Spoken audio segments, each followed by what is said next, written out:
Ladies and gentlemen, are you ready?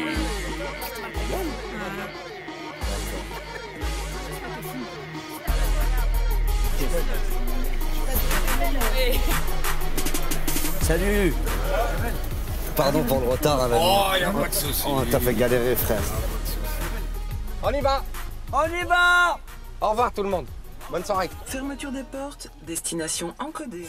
C'est parti. Ah, Vous êtes prêts? eh ouais. Ça va chier. Musique play.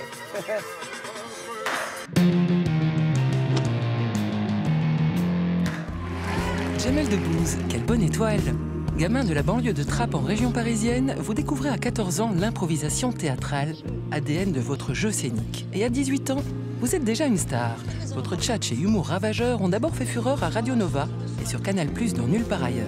La classe. Mieux encore, comme acteur, on vous voit au cinéma dans Le fabuleux destin d'Amélie Poulain ou encore Astérix et Obélix Mission Cléopâtre. Avec Indigène, changement de registre, vous révélez votre talent dramatique et recevez le prix d'interprétation masculine à Cannes pour ce long métrage que vous avez coproduit. Réalisateur d'un film d'animation, producteur et révélateur de jeunes talents grâce au Jamel Comedy Club, créateur du festival Marrakech du Rire, vous êtes également l'époux de la belle Mélissa Theriot, journaliste à M6 et maman de vos 2 enfants. Si tout ça n'est pas un conte de fées, alors je suis Carabosse. Bienvenue dans ce carrosse. Ça tombe bien, c'est moi. On se fait à ce qu'il vient de se passer là, les gens, du côté envahissant, que ça peut éventuellement avoir quand c'est tout le temps. Ce qui est le plus chiant, en fait, c'est les selfies. Parce que ça nique le rapport aux gens, je trouve. Il y a un truc entre nous et eux. Avant ils l'exprimaient et il y avait à la limite l'autographe, mais il n'y avait pas cette machine entre nous qui fait que ça crée une distance. Moi, je kiffe quand on m'exprime qu'on me kiffe. Tu vois, ouais. Je fais ce métier pour ça, principalement pour qu'on me dise je t'aime, hein, tu vois. On a l'impression qu'on est blasé à cet endroit, mais absolument pas, en tout cas pas moi. Non, il y a un moment, on n'est pas plein, rempli, ok. Si on est rempli de fatigue, on peut être usé par la route, parce qu'on est des gitans, tu vois, vraiment, nous on est des troubadours, on est des gens on est des gens du chemin, tu vois. De pas voir sa famille pendant longtemps, le manque entre le tien et toi, oui, ça peut être pesant parfois. Et puis c'est vrai, la répétition. Jamais la répétition de monter sur scène, bizarrement.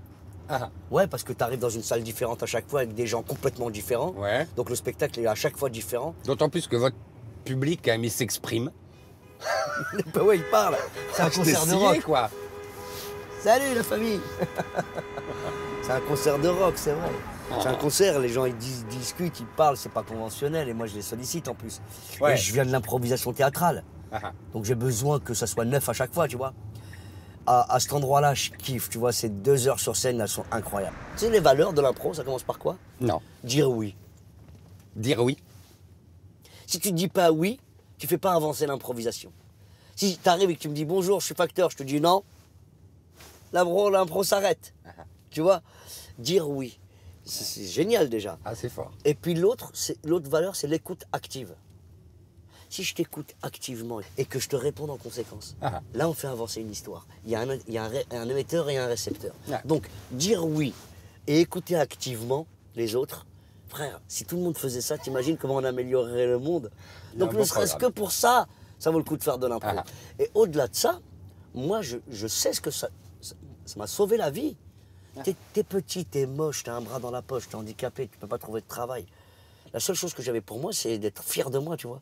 Alors qu'il n'y avait pas de quoi à l'époque. Mais l'impro, ça m'a filé de la fierté. Je regardais les gens dans les yeux et j'avais pas peur d'eux. Peu importe ce que vous pensez de moi, moi, ce que je pense de moi, c'est que je suis un mec bien. Et que vous avez de la chance de me fréquenter. C'est ce que je me disais, même si c'était pas vrai. Hein. Quand est-ce que vous vous avez rendu compte qu'au point de vue du langage, vous aviez un truc que très très peu de gens ont? Mais je me rends toujours pas compte, je fais pas le malin, mais je te jure, je considère pas que j'ai un truc de plus que les autres. Je considère que j'avais pas conscience de ça, et encore aujourd'hui, je doute énormément. Mais j'ai quand même pris conscience assez rapidement que j'avais de la chance. Ouais, j'avais de la chance de me retrouver dans ce game, et j'avais plus envie d'en sortir. Donc je me suis donné les moyens d'y rester, tu vois. C'était très agréable de se retrouver à Radio Nova. Ah ouais. Ouais, c'était très très cool. Et puis avant même ça, les scènes ouvertes au théâtre Trévise à Paris, c'était incroyable d'être dans cette famille-là de troubadours, de comédiens qui mangent du camembert en coulisses, tu vois, mais qui se font applaudir par une salle pleine. Je me suis senti tellement à l'aise et les choses se sont faites tellement naturellement que j'avais l'impression que c'était ma deuxième vie, quoi. Par contre, tu vois, là où j'avais le sens du rythme ou le sens de la vanne, c'est dans des halls de bâtiments quand il y a des mecs balèzes qui veulent te casser ta gueule. Ah. Et que tu les charries devant tous leurs copains. Et quand leurs copains rient, là, ils sont démunis, tu vois. Et tu vois ce que je veux dire? Et j'ai réussi à me sortir de situations incroyables, tu vois, parce que j'ai réussi à...